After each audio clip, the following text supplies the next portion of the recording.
Qué bueno tener otra oportunidad para seguir compartiendo con ustedes sobre el tema del Sermón del Monte y ahora con el apartado respecto a la venganza.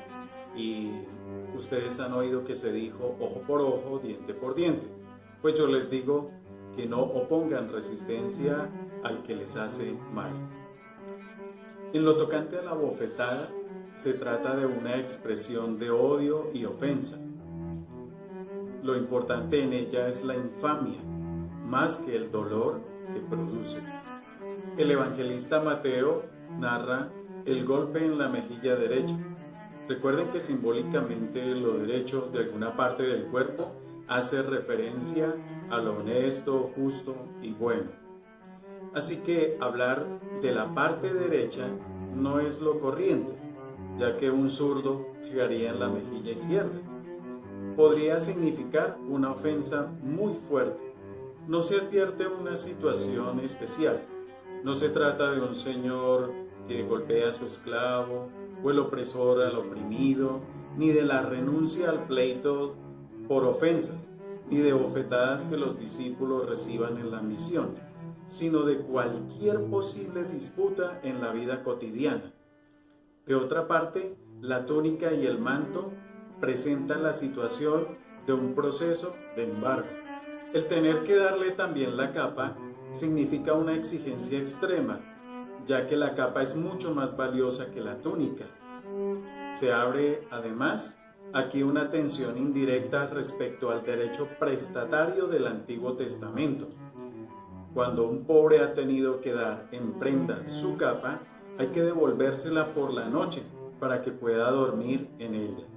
Referente a caminar no 1000 sino 2000 pasos, es un asunto de prestaciones reclamadas por la fuerza. El término griego agapeno, traducido como obligar, quizá un término feudal persa que aparece también en la literatura latina y rabínica, designa los servicios, vehículos y acompañamiento de viaje impuestos por el ejército o por funcionarios, pero también el abastecimiento y, en fin, cualquier género de trabajo forzado y exigido por otros. Esta es la visión externa de los versículos, pero la exhortación general ante las injusticias padecidas es muy común en toda la antigüedad en el judaísmo. Es especialmente clara la recomendación de la paciencia, de la renuncia a la venganza y de la no resistencia al enemigo individual, sino lleva consigo la infracción de ir en contra de los principios establecidos por el Señor. Muchas veces la idea de la renuncia a la venganza propia va ligada a la idea del juicio divino. Una pregunta que puede surgir aquí es, ¿qué motiva a la renuncia de la violencia? Tal vez la resignación, perdona, que nada puedes hacer, o el optimismo, con tu perdón conviertes al enemigo en amigo. Incluso una invitación a que estas exigencias son prudentes y razonables. Estas exigencias no son un medio para quedar incólume o que no se haya sufrido ningún daño. Son dichas con el propósito de crear una cierta dosis de provocación deliberada. Tratan de causar extrañeza, de sacudir, de protestar simbólicamente contra el círculo de la violencia. Son expresión de una protesta contra cualquier tipo de espiral de la violencia deshumanizadora o de la esperanza en otra conducta del ser humano diferente a la que se da en la vida cotidiana. Pero no quedan ahí, porque invitan a una conducta activa. En esta conducta puede haber un factor de protesta y un factor provocativo contra la violencia que impera en el mundo. Como si fuera poco, las peticiones de Jesús sugieren más de lo que exigen concretamente.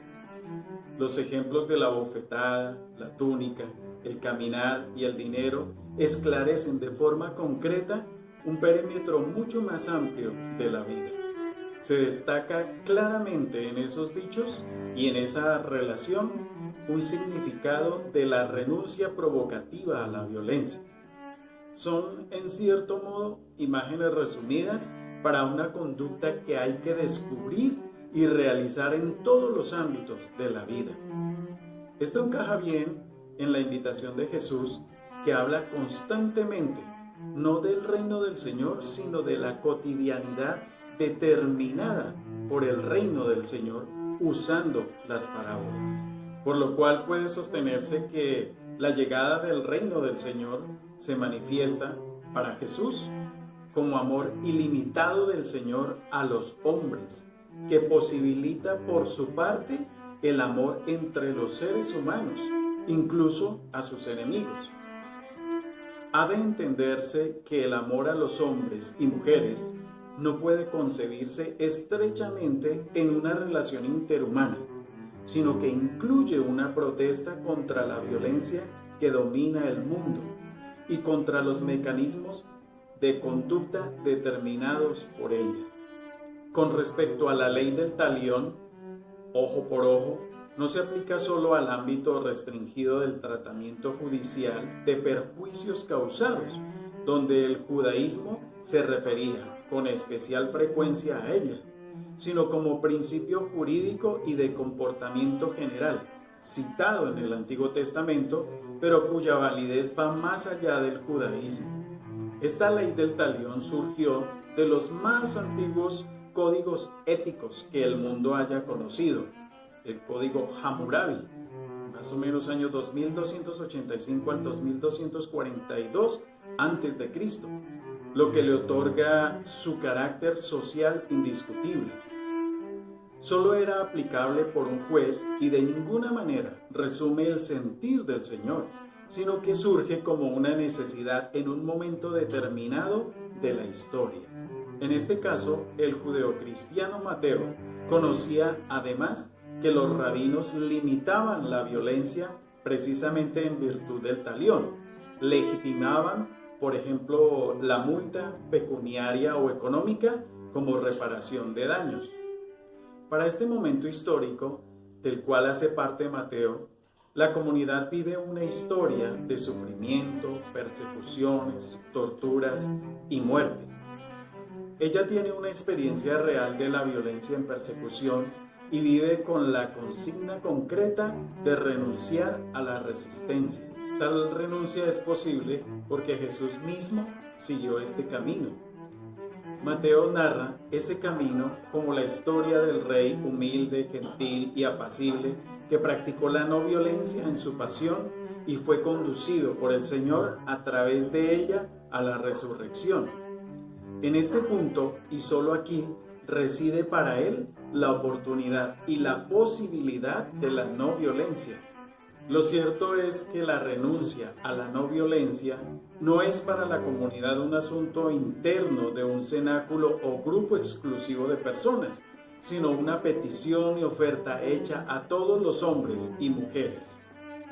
La no violencia y la renuncia al derecho definen, pues, la conducta de la comunidad ante el mundo, como comportamiento de unos discípulos que mueven al resto de la humanidad en todas las épocas de la vida a seguir al Señor. Requerimos, pues, con estos textos bíblicos, una exégesis o mensaje extraído que corresponda a nuestra propia situación actual. Es así como el texto sugiere la renuncia a la violencia, siendo un signo de contraste del reino del Señor y un elemento del nuevo camino de justicia abierto por Jesús. Por eso, cualquier aplicación de nuestro texto pondrá de manifiesto que el empleo de la violencia es una señal de que el ser humano ha extraviado su razonamiento y su mente ha quedado a oscuras debido a que con los actos injustos esconde la verdad que el Señor ha revelado, cambiando la verdad por la mentira.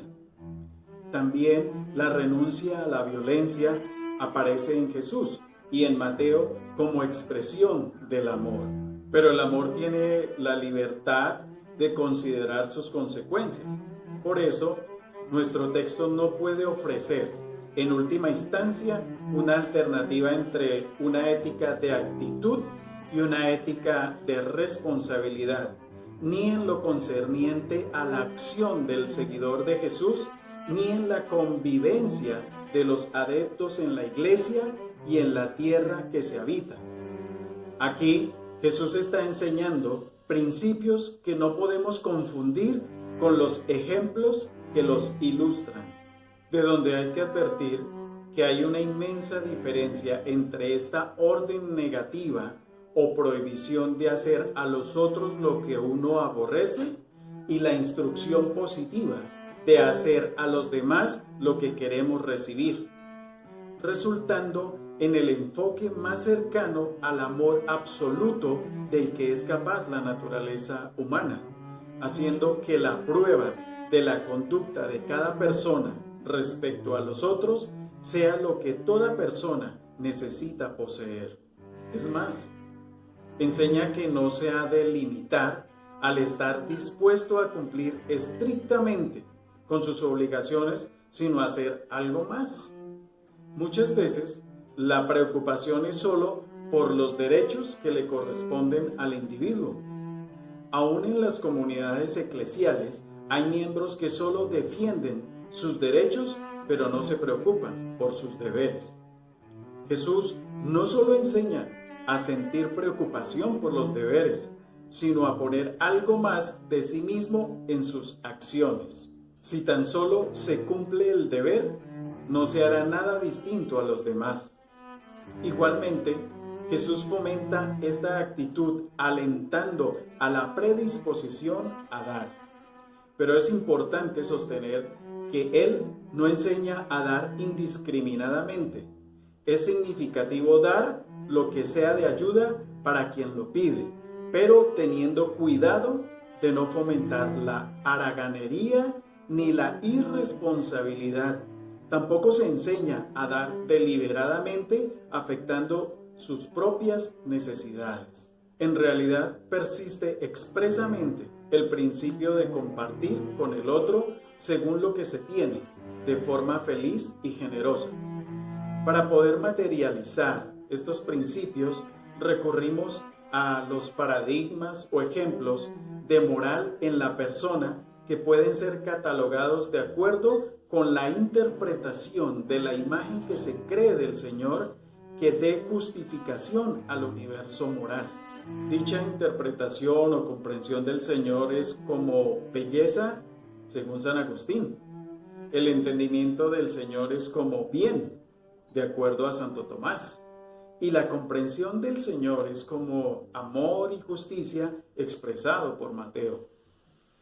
De esta manera se da a conocer al Señor y no solo como es en sí mismo, sino también en cuanto es principio y fin de todas las cosas y especialmente su interés particular por cada criatura racional que Él hizo junto con el orden social y el bienestar individual.